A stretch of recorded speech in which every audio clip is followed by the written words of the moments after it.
everyone, and a very good morning. This is Bushra Amin. I'm working as assistant professor at Biological and Biomedical Sciences Department at Aga Khan University.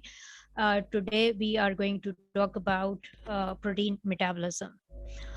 Of course, when we talk about metabolism, it includes both anabolism and the catabolism process. So we will briefly touch all the steps that are involved in protein synthesis and categorized under anabolism, starting from transcription. Then we will go and briefly touch the translation and protein modification after translation, and how the protein get functional after protein folding. Then the catabolism is going to start, where we are going to discuss how the building block of protein, that are amino acid, that has been synthesized and catabolized, and if there is any specialized product of the protein. If I'm speaking too fast, feel free to stop me. If you have any question, feel free to unmute yourself and raise your question, because momentarily I'm unable to see the chat box, so better would be you unmute and ask directly. All right, so while talking about metabolism word basically refer to various different biological or biochemical processes that include anabolism, which is actually the synthesis of protein as well as amino acid, and the catabolism, that is the breakdown of this macromolecule. So there are several steps that are involved in the biosynthesis of protein, and that include amino acid synthesis. So the amino acid resource, which is already available in our body, that is utilized in the form of peptide synthesis or the amino acid synthesis. Then we are having replication process, where the DNA is actually making its identical copies during the cell division. Then the transcription starts afterwards, where the double helix DNA is unwounded, and then from a strand of DNA is actually transcribed, or the information is basically translated in the form of a new molecule of messenger RNA. Then the messenger RNA is basically via intermediary step of tRNA synthesis translated in a growing chain of polypeptide during the procedure of translation. Once the polypeptide chain is formed, or a peptide chain is formed, then it undergo some kind of modification. That could be, the addition of a molecule, removal of water, or addition of a couple of things, or joining of multiple polypeptide chains. That is categorized under post-translational modification. Then proteins itself. Yes, please. Ma'am excuse me ma'am, sorry to disturb ma'am, voice थोड़ा कम आ रहा है. Voice कम है? जी ma'am, इस जो है कम है, loud नहीं है. आप प्लीज बेटे चेक कीजिए, कहीं ऐसा तो नहीं है कि आपका जो स्पीकर है वो फुल उस पे ना हो, स्ट्रेंथ पे. मैम वो एक पार्टिसिपेंट का मैसेज भी आया है. अच्छा, लेट मी चेक. क्योंकि मैम क्लियर है, क्योंकि हमारे पास क्लियर आ रही है. आप चेक कर पाते हैं, आप अपने एंड से. क्योंकि मैंने अपने पास चेक किया, मेरे पास तो प्रॉपर्ली लगा हुआ है, और मैं बिल्कुल अपने माउथ के करीब करके ही बोल रही हूँ. कुछ हो सकती है इम्प्रूवमेंट, बताइए आपके एंड पे. थोड़ा सा आप उसको जरा स्पीकर को वो करें. मैम अभी बेहतर आ रही है, आप कंटिन्यू करें. बेहतर आ रही है, चलें, ग्रेट. हो सकता है बीच में मैं जरा कॉफी भी पी रही हूँ, तो I apologize, it's morning. Alright ji. After protein post-translational modification, we have an important step where the newly synthesized chain, either a single peptide or a polypeptide, that combine to make a protein, it fold itself, and then just to become the functionally active. So on the right hand side, the graphical depiction is showing you how important this process is. We are having in our body trillions of the cell, and each cell is having 46 human chromosomes. That chromosome length could be from 2 to 3 meter.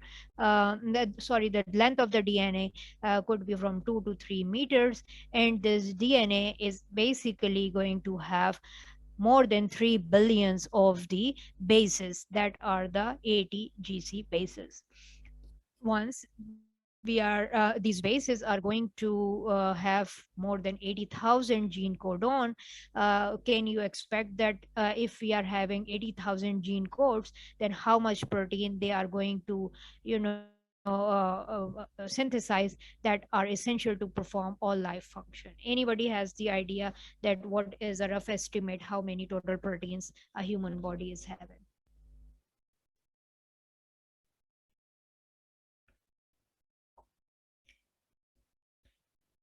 So of course not all the genes are going to translate in order to produce the product, or they are not translating at the same time. There could be different life stages where we see different product. However, of course we are having much larger number of the protein compared to whatever basic information was available. All right. Then, if we talk about that how the amino acids are synthesized, first of all, we say that protein is the most abundant organic molecule that is present in our body. If we are seeing an healthy adult man, roughly 70 kg, then according to the overall body weight, 12 to 14 kilogram of its body weight is basically composed of the protein, and half of which is made up of skeleton and connective tissue. The protein which is present in a skeleton and connective tissue. However, the remaining half is the intracellular body proteins. Amino acids are the building block of protein, and in human we are having two different categories of the amino acid. They are mainly under the umbrella of non-essential and the essential amino acids. So the non-essential amino acid are the one that can be synthesized within the body from the existing intermediate, and what these intermediates are we are going to see in a couple of minutes.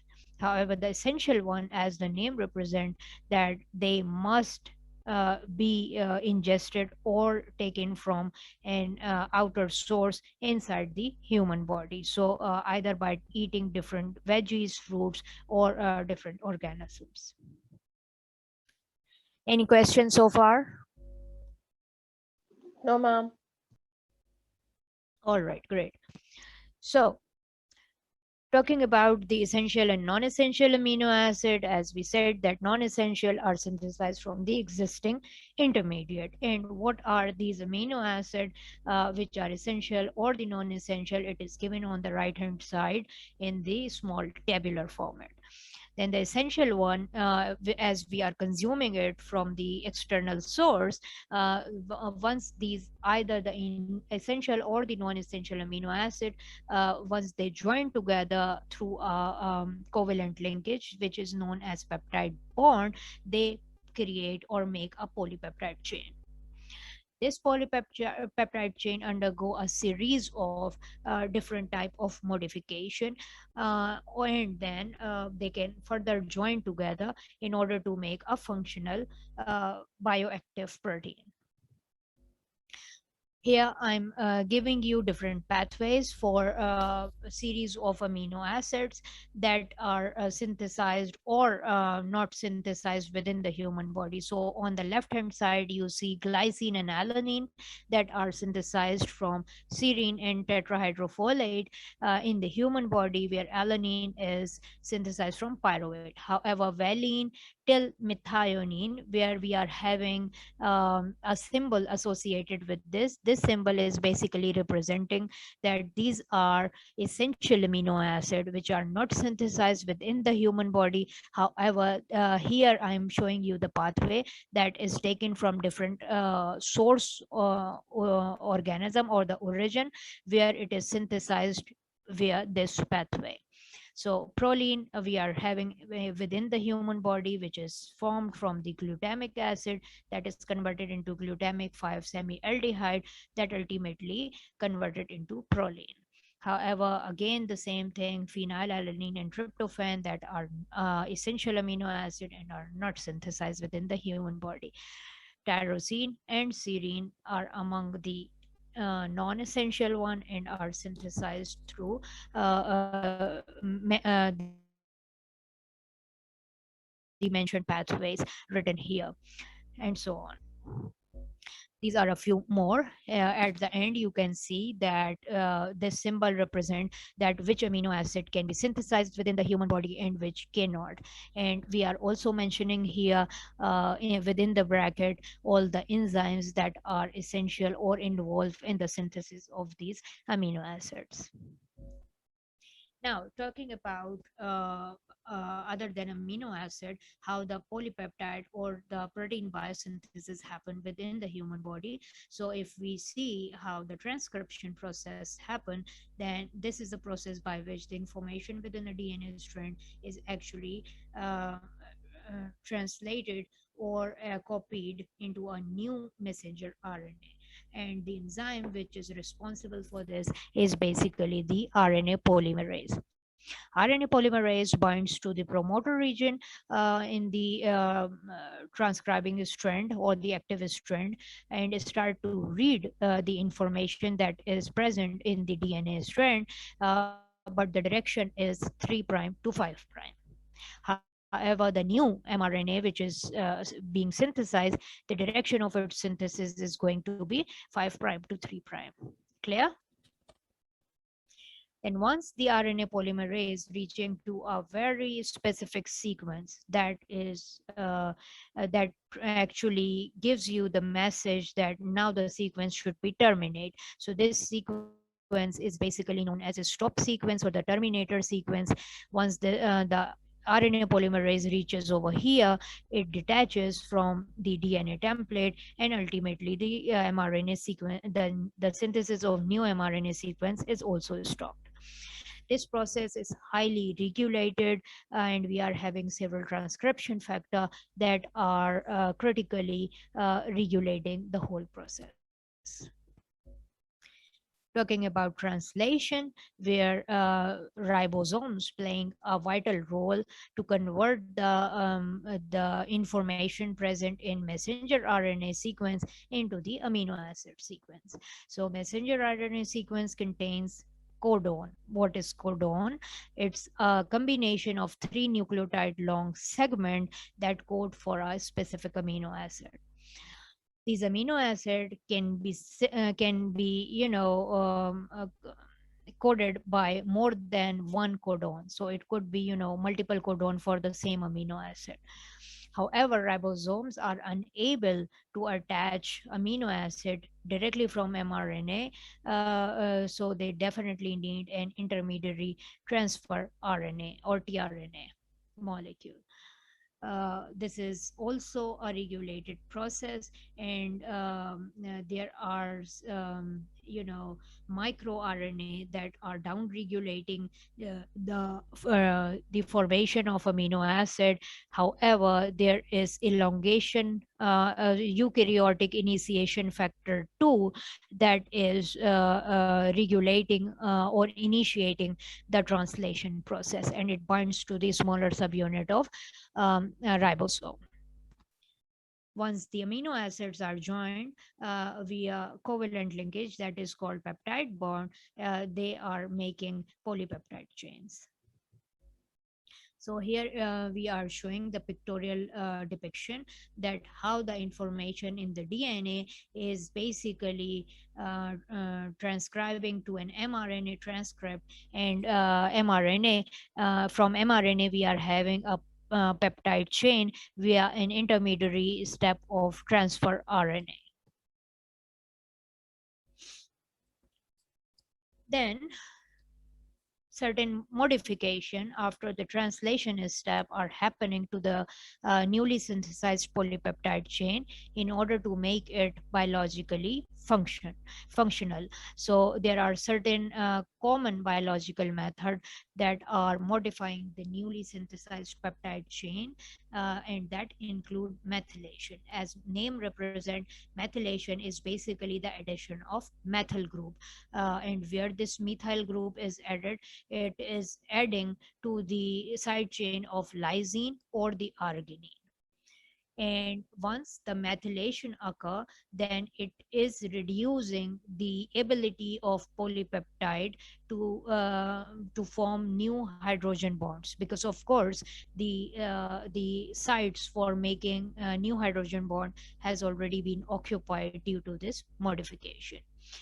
Then we are having another example of phosphorylation, and phosphorylation is basically the addition of phosphor group to the amino acid that are called serine, threonine, or tyrosine. And if this is happening, then of course due to the addition of phosphate group, the amino acid is going to become more negative. And if multiple phosphorylation is happening, then the overall behavior and the interaction and association of the polypeptide or the protein is going to be different from the unphosphorylated or unmodified peptide chain. And other modification to talk about is the disulfide bond, which is very much important.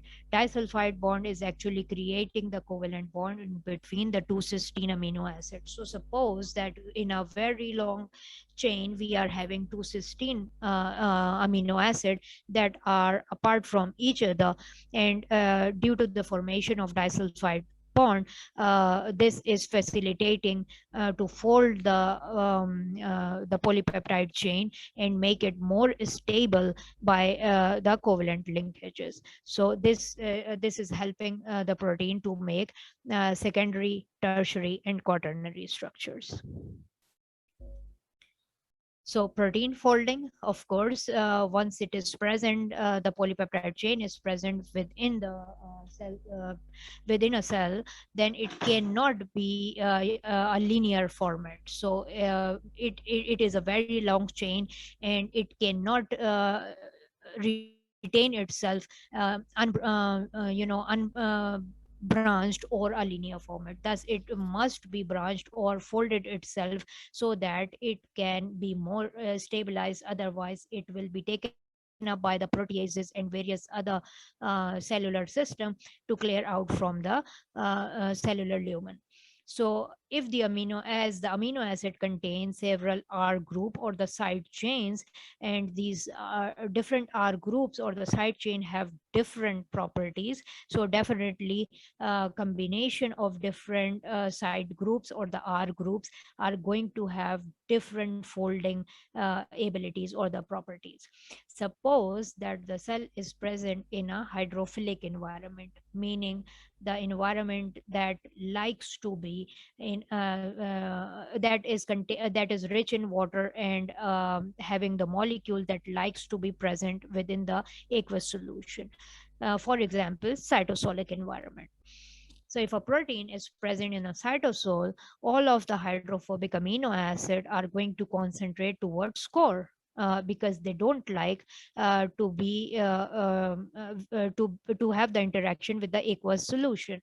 Uh, However, the hydrophilic amino acid are tended to be towards exterior surface, because entropically that is going to be favorable for the molecule, that all the hydrophobic go towards the core, while water loving molecule comes towards the exterior surface, so that they can freely float around with the water molecule, and the vice versa. So if there is a hydrophobic environment, then you can automatically think that hydrophobic amino acid are going to be towards the exterior surface. However, all the hydrophilic amino acid will be towards the core. Then once a polypeptide chain is fully folded, now it is called as a protein. However, this is not the complete and the very true definition of the protein. There are certain single amino acid sequences that are absolutely functionally active, and they perform their function. So they are not very long in length, they are not complicated, and they are not attached with several polypeptide chain to make a larger and complex protein structure. There are certain examples of the protein that incorporate other molecule, for example heme group. And as we talk about heme, automatically it comes in the brain. Hemoglobin is the protein that is responsible for carrying the oxygen in the blood. So of course this is a good example to show that here the protein is associated with certain other groups other than the polypeptide itself. So here it's a easy to understand illustration, the overall fate of protein metabolism inside the human body, right from what we are eating. Either these are the amino acid supplements or the protein rich food that we are eating, or that is going to digest within the body. So ultimately it is going to provide us amino acids that will compound together, or that are going to break and going to be the component of fatty acid chain, sugar, or they will create ammonia that will ultimately excrete as urea. Fatty acid and sugars are definitely the molecule that are producing energy via oxidation reaction, and the byproduct is carbon dioxide and water. Amino acid can further compound together, and they can make the body proteins or the intracellular protein that could be stored in the body as a reserve, energy reserve. So that was about how the protein is synthesized. We briefly talked about it. Now once we are having the protein, then of course it is not possible that you are having a continuous supply of the protein and that is going and reserving in the body. There is a limit that of course no more protein can be stored. Then how to deal with it? So body has its own mechanism that is known as protein turnover, which is actually a process that the rate of the protein synthesis is actually equal to the rate of protein degradation. So every day, every single day, our body is synthesizing protein and our body is degrading protein as well. So roughly it is about 3 to 400 grams of protein synthesized and degraded every single day. The proteins can have either short or a very long shelf life. Shelf life or half life is it's half of their maximum lifetime. So if we are talking about digestive enzyme or the plasma protein, then particularly if they are rich in proline, glutamate, serine, or threonine amino acid, they are degraded rapidly and are having short half-life. However, collagen or the structural protein, they are which are the reserve body reserve, they can be stored within the body for months to year. So their half-life is very long. Now Excuse me, in Bushra. yes, Sorry please. to interrupt. There's some voice in the background. Echo produce हो रहा है, I don't know. Mic थोड़ा दूर करके देखें. Okay, and how about this? Now थोड़ा बोलें फिर पता चल जाएगा. All right, so now to talk about amino acid pool, as we said that for amino acid we don't have any storage form that could store the extra or the excess amino acid within the It is body. okay now. It's okay. Okay. So previously the mic was too close and now I have put it a bit distant so that if there was an echo that has been removed. Thank you so much for mentioning this. All right. Like glycogen and triglyceride that could be stored as a reserve, energy reserve within the body, we don't have any system available within the human body that can store excess or free amino acids. So if there is an excess intake of the protein or there is an excess of amino acid available, that has to be metabolized in order to produce energy. So of course the process is going to be the oxidation, so that it can provide us the energy, or it can be converted into glucose or the fat that are ultimately going to be oxidized further to provide us the energy. So amino acid usually converted into, or we are losing the amino acid in the form of urea. So the excreted version of amino acid is urea. Now, on the right hand side, I'm showing you here that amino acid pool, which is roughly 100 gram. So either it is coming from any of the source, that is the body protein, the storage one, either the dietary source, which we are continuously eating every day in multiple time, or the synthesis of essential amino acid, the pathways involved in it. Then ultimately it is going to be utilized for forming the new body protein or the storage protein, then the glycogen or the glucose for as energy source or the reserve, carbon dioxide, which is of course the metabolized end product, fatty acid, ketone bodies, and steroid, the excreted product or the excreted form of urea, and there are certain neurotransmitters and porphyrins and other stuff. Then the body having another process that is known as nitrogen balance. What nitrogen balance is basically a difference that how much nitrogen has been intaked and how much nitrogen has been lost or excreted out of the body. Overall, the net balance should be zero, because we cannot have nitrogen Ma'am, that's. Yes, please. ma'am, Again, voice the voice issue. voice Okay. बहुत low है. What about Clear है now? बहुत. Is it better now? जी ma'am, now better. लेकिन जब All आप right. पढ़ा बहुत लो था. Okay. So nitrogen balance. Nitrogen balance is basically overall difference. How much nitrogen has been intaked and how much nitrogen has been excreted or lost from the body. Now, the intake is definitely is going to be in the form of protein or the amino acid. However, the excretion is usually in the form of urea, that is either through urine, sweat, or the stool. There are three type of processes within the body that are facilitating to keep the nitrogen within the balance or equilibrium form. So the first one is seen within the normal individual, where the intake is equals to excretion, so the net balance is zero, right? Then there is a condition where we are saying positive balance, right? Positive nitrogen balance is happening during uh, growth, during pregnancy.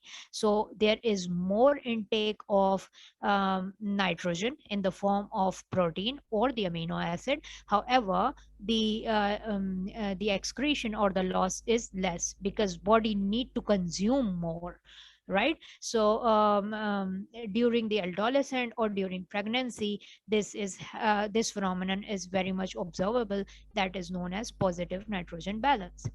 However, there is another one, the counter one, which is called as negative nitrogen balance, that is seen in typical pathological condition. For example, diabetes mellitus, TB, malignancy, surgery, starvation, and trauma, where the loss is more, however, the intake is less. So overall nitrogen balance is negative one.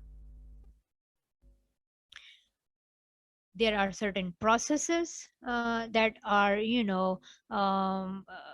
happening in order to break down, or in order to convert in order to release the ammonia. So the process is called as transamination. Transamination, as the name represent, is the transfer of amino acid from, sorry, amino group from an amino acid to a keto acid.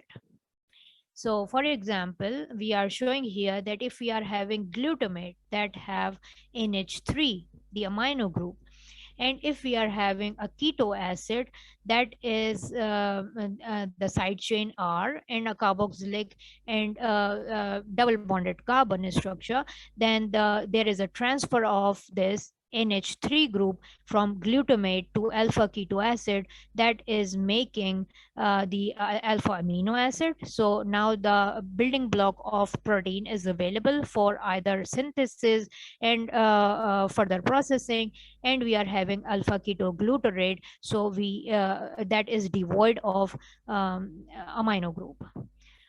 All amino acid except lysine, threonine, or proline undergo this transamination process.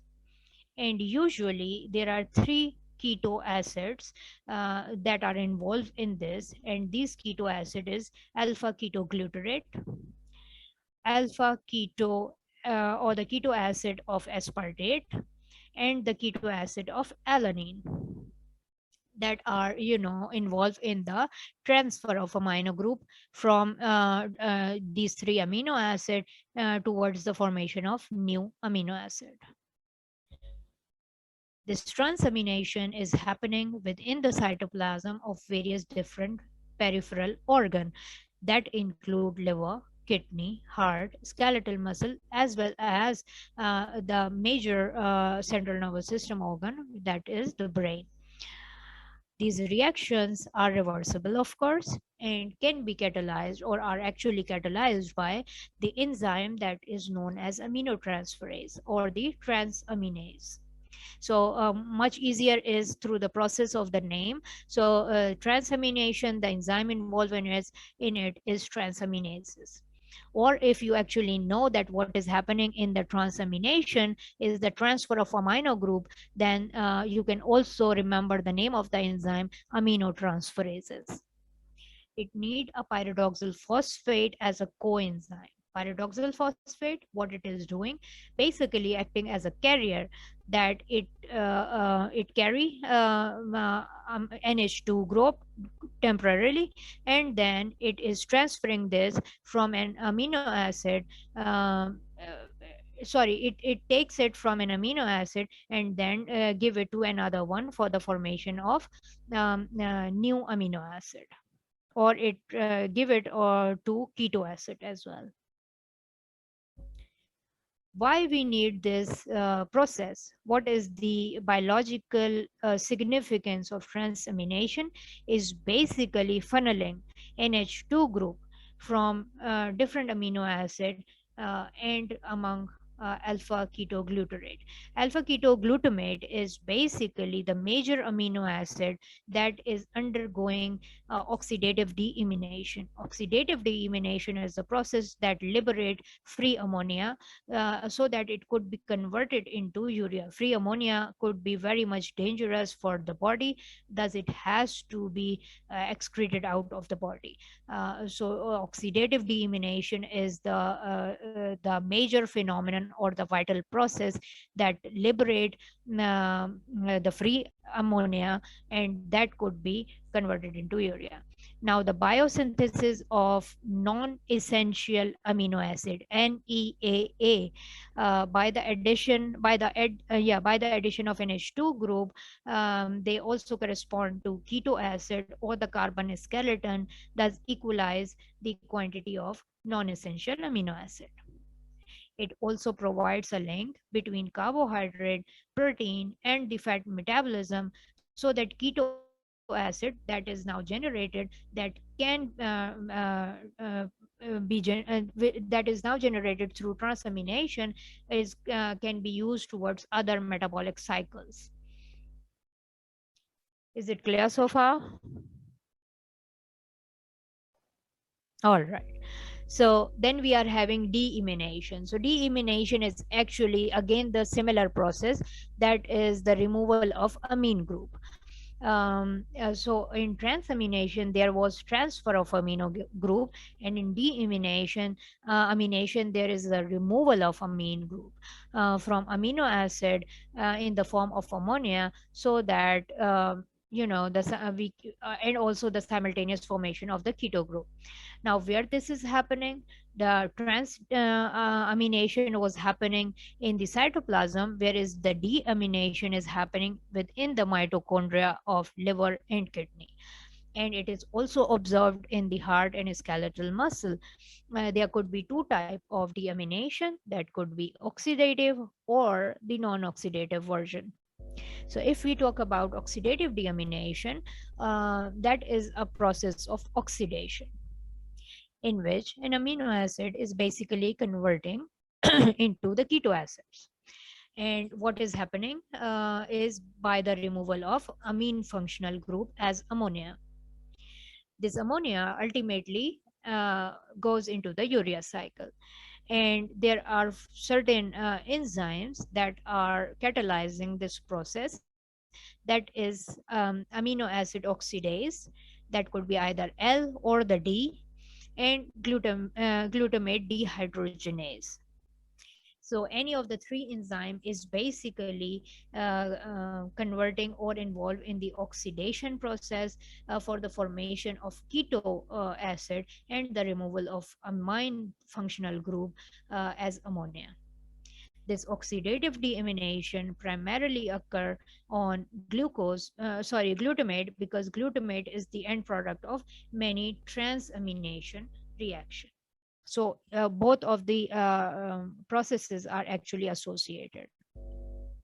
So here, if we talk about oxidative deamination, then you can see glutamic acid in the presence of water is converted into respected keto acid, which is alpha ketoglutaric acid, and there is a release of ammonia that is ready to enter to the urea cycle.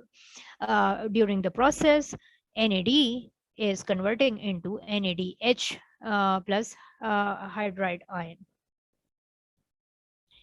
Then what is happening in non-oxidative deamination?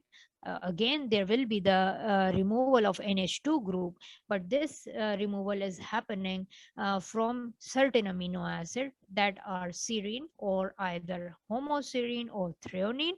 And of course, the removal of this group is happening non-oxidatively, that ultimately release ammonia and form corresponding keto acid. Which enzyme is performing this reaction are dehydratases or desulfhydrases. All right. So here I am giving you a comparative analysis. What is the difference between transamination and what is the difference among the oxidative deamination? The transamination is the transfer of amino group. However, the oxidative deamination is the removal of amino group as ammonia. Transamination is catalyzed by aminotransferases or transaminases, and also require a coenzyme, which is pyridoxal phosphate. However, the oxidative deamination catalyzed by amino acid oxidase, either the D or the L version, and also by glutamate dehydrogenase. It does not require any pyridoxal formate as a coenzyme. Then during the transamination, the usual and the major keto acid that is involved is alpha ketoglutarate, which is an intermediate in the citric acid cycle. However, in the oxidative deamination, it occurs primarily on glutamic acid, because glutamic acid comes from the transamination reaction. Example of both is also given here, that if we talk about transamination, then alanine makes pyruvic acid and glutamic acid. However, in case of oxidative deamination, glutamic acid makes ammonia and alpha ketoglutarate. This is another pictorial explanation of the two process. The above one representing oxidative deamination, where glutamic acid is mainly glutamic acid is converting into alpha ketoglutaric acid. Water is consumed and ammonia is released. NAD is converted into NADH2.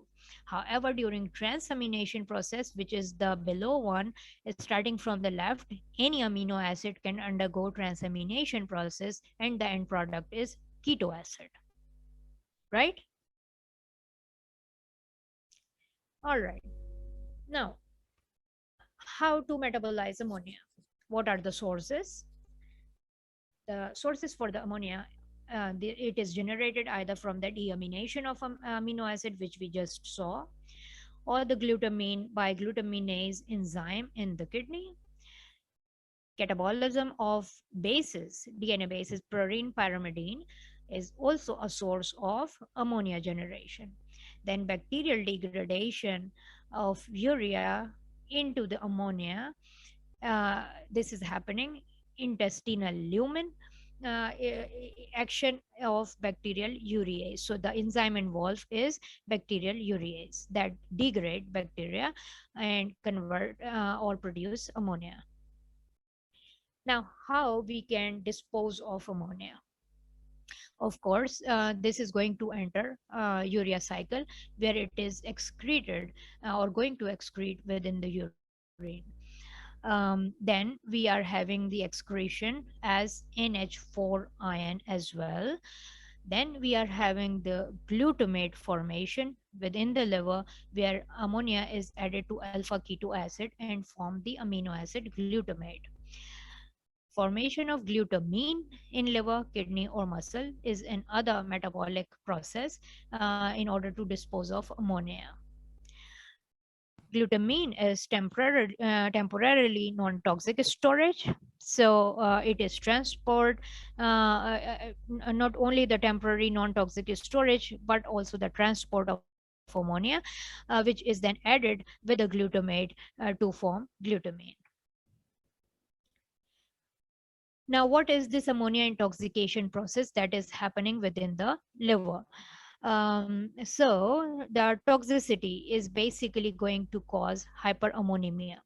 Hyperammonemia is basically there is a normal range given, and if it exceeds above the normal range, then it is of course leading to or an indicator of hepatic dysfunction, or indicator of urea cycle impairment or deficiency of certain enzyme of the urea cycle, that it does not sufficient enough to excrete or to convert ammonia into the urea so that it can be excreted out.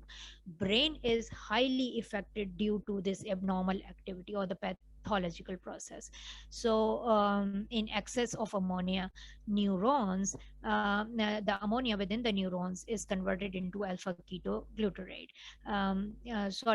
In neurons, excess of ammonia convert alpha ketoglutarate to glutamate, and then of course to glutamine. This rapid decrease of alpha kg leading to the suppression of TCA cycle, thus energy depletion is going to occur. So less production of ATP, and of course this is going to it is going to lead towards very detrimental symptoms that could be like tremor, slurring of speech, blurring vision, coma, and ultimate death, of course. So urea cycle, which is very important for the protein metabolism, is a biochemical process that is happening in various animals, and it actually utilizes ammonia and releases urea, a non-toxic excreted product. It happens in liver and consists of 5 steps, out of which 2 are happening within the mitochondria. However, remaining 3 are happening within the cytosol. So let's see which steps are happening in the mitochondria. First of all, NH4 ion, when combined with the bicarbonate in the form or in the presence of ATP, carbamoyl phosphate and 2 molecules of ADP and inorganic phosphates are formed due to the action of, or due to the enzymatic activity of carbamoyl phosphate synthase. The first step is happening in mitochondria, followed by carbamoyl phosphate and ornithine that combine together and form citrulline and inorganic phosphate due to the action of ornithine transcarbamylase. This is the second step and the last step that is happening in mitochondria. So the first two are the only steps of urea cycle that are happening within the mitochondria. Then once the citrulline is there, it combines with aspartate in the presence of ATP, and arginosuccinate is formed. Uh, the enzyme that is catalyzed this reaction is known as ASS of or arginosuccinate synthase. This is the first step of urea cycle that happen in the cytosol, followed by arginosuccinate that converted into arginine and fumarate due to AS lyase or ASL that is also happening within the cytosol. Then arginine ultimately combined with water to form urea and ornithine. So ornithine again forms, you see here ornithine forms on the right hand side, we are having ornithine on the top. So ornithine forms again from the arginine, and the cycle continue, and the urea is excreted out continuously. Now, what will happen if there is some inborn error of protein metabolism? It leads to several pathological conditions that include, or that could be defined as alkaptouria, which is black urine disease, is basically preventing the body that it can break down tyrosine or phenylalanine, so that these amino acids are building up and creating homogentic acid, which is leading to the black urine or leading to this pathological condition. Then we are having homocystinuria, another inborn error of protein metabolism. We have phenylketonuria. Then we have albinism that can be seen if there is little or the no production of melanin pigment inside the body. Then we also have maple syrup urine disease, hyper homocystinemia, and of course due to the defect of urea cycle, if there is any defect of any enzyme involved in the urea cycle, that will also cause severe detrimental pathological conditions. Then how proteins are digested? Proteins are too large that it can be absorbed by your intestine and can be hydrolyzed directly to amino acid so that it can be absorbed. Thus, it has to go through with series of proteolytic enzyme that are chopping it off or degrading it into a smaller product. And these enzymes are present into different organs, peripheral organ that include stomach, pancreas, and small intestine. So in stomach, we are having low pH due to HCl presence. Then we are having pepsin enzyme and the renin that are converting dietary protein into polypeptide amino acid. So the first chopping step, pepsin and renin, and also the presence of HCl is very important. Then we are having trypsin, chymotrypsin, elastase, and carboxypeptidase A and B that are present within the pancreas, and they are converting polypeptide amino acid into oligopeptide amino acid. So comparatively, smaller chains of amino acid. Then dipeptidases and aminopeptidases come into action within the small intestine that are converting oligopeptides, or the middle length amino acid chain into simpler amino acids.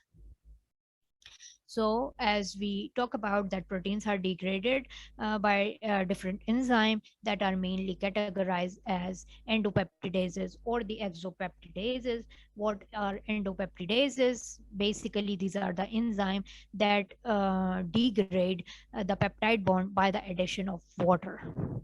So pepsin, trypsin, and chymotrypsin is the example of endopeptidases. However, we are having exopeptidases as well that also degrade the peptide bond by the addition of water. So it break the side chain of amino acid by the addition of water. Mainly these exopeptidases are present in small intestine and include aminopeptidases and carboxypeptidases. So aminopeptidases are acting on the N terminal of the polypeptide chain, while carboxypeptidases are chopping off the protein from carboxy end.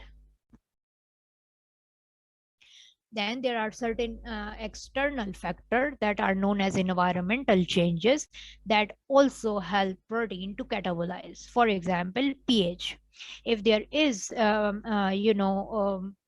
any change in the pH, that could be harmful for the protein itself, because cellular protein normally held in a very constant pH. So if there is a drastic change or a drop of pH, then definitely it is going to lead toward protonated or deprotonated groups, and these amino acid which now become protonated or the deprotonated, that are losing their electrostatic attraction, and ultimately this is going to alter protein structure and denature or unfold a protein, a mature protein. So the other factor which is important is temperature. Temperature, body usually keeps its temperature very much constant. However, if there is increase or the decrease in temperature, or and a very quick change, then protein are definitely going to behave differently. So hydrogen bonding and the hydrophobic interaction that are dependent on temperature, that will not be stable, and protein are ultimately going to denature. So if you want to keep protein stable, then of course the body temperature should be very much stable. This is all about protein metabolism. Feel free to ask any question if you have. Ma'am, there is a question कि how much percentage of protein is required in balanced diet? All right, so in a balanced diet, it should not be protein rich diet that you are taking continuously for a longer period of time. So it can be, you have taken different macromolecule or different component of the diet that are giving, in a small portion throughout different time of the day. And the usual balance which you are going to have, that it should not exceed more than 10 to 12 percent of your body composition, so that you does not have, even if you are going to have excess of it, then it will have, it will, excess is going to be excreted out, and then your body has to work excessively for the removal of this. Now exact percentages of macromolecule is going to be discussed in the next lecture, which is going to happen with Dr. Sara Mudassar, that will talk about balanced diet and composition of macromolecule within the balanced diet. Has this lecture already been happen, or it is going to happen now? Ma'am, it's Okay. going to happen now. Yes, so I think either it is going to be the next one or this week. So you will get the exact composition of each macromolecule that is making a balanced diet from Dr. Sara Mudassar's lecture. Okay, ma'am. Thank you. You're welcome. Any other question? Ma'am, what is the role of renin in protein digestion? Yeah, that is a very good question. So renin is basically the enzyme that is involved in protein catabolism or the degradation. So what renin is do is basically um, aspartic protease, right? It is secreted from the kidney and participates in renin, angiotensin, and aldosterone system, so that it can it can make the extracellular fluid of arterial vasoconstriction process.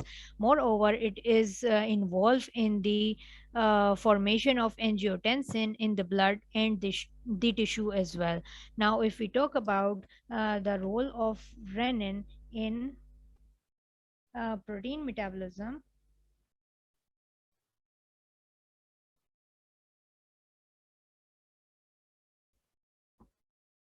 all right. So I apologize because there was somebody asking something. It catalyzes the hydrolysis of angiotensinogen to angiotensin 1. So it is very important enzyme that is highly potent vasoconstrictor, and it inhibit and it's an inhibitor. Sorry, renin inhibitor is used therapeutically for the treatment of hypertension if there is high concentration or the high blood pressure. Then renin is doing an important role, or playing an important role. If we want to see that what renin do on protein, then yeah, it uh, angiotensin 1 cleaving enzyme basically. So yeah, is it sufficient enough to answer your question? Ma'am, Hmm. ma'am, what are the key points to remember in all this means the lecture? अगर हम summary इसकी देखें तो. All right, so you definitely has to remember that what are the major steps that are involved if we talk generally about protein metabolism. So definitely you have to consider the steps that are involved in protein anabolism. So what are the key factors or the key processes that are involved in protein synthesis? All right, that is starting from amino acid synthesis. Then of course there are certain translation and transcription steps that are leading to the formation of new chains of polypeptide. Then without post translational modification and protein folding, the newly synthesized chain cannot be active, biologically active. So what certain modifications are important in order to make it biologically active? We have given you certain example of methylation, phosphorylation, as well as disulfide one. So the disulfide one is a very important information.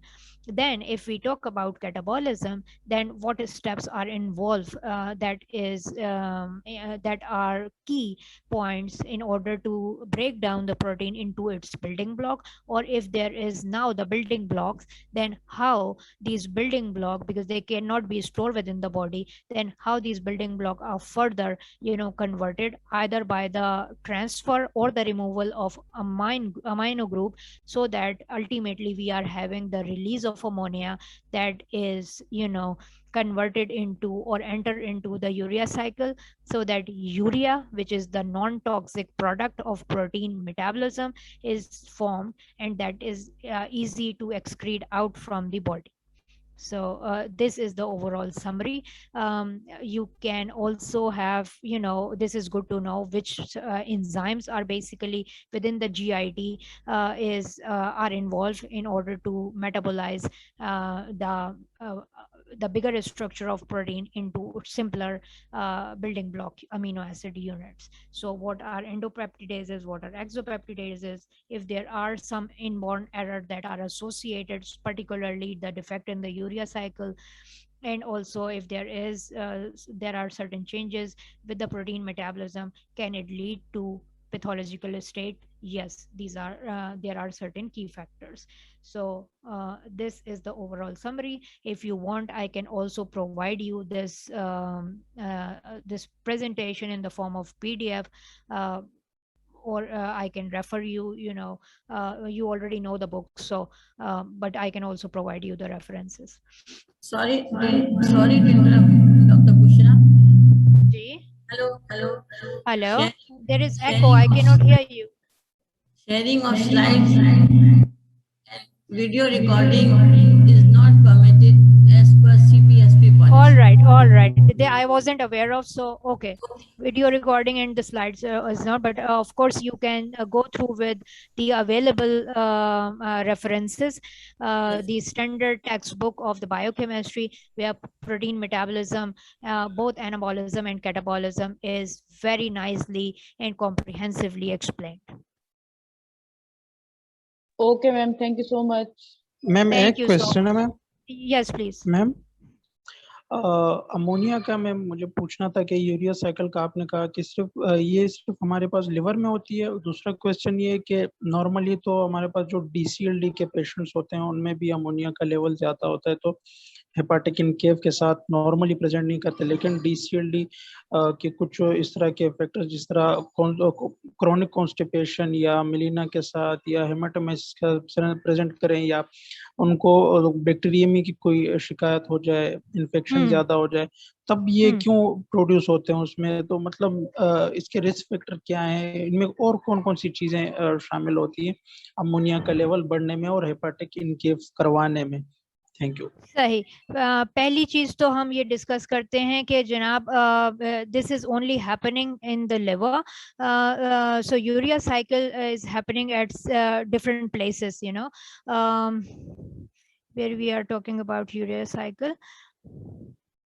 Yeah, so this mainly occur in liver, and steps जो है वो हमें आपको बताए कि ये जनाब you can see it in within the mitochondria and in the lumen or the cytosolic region where it is happening. Now as far as the other part of the question was involved, what was the condition you said that there is also the increase of ammonia? Ma'am hepatic enceph में ज्यादातर वही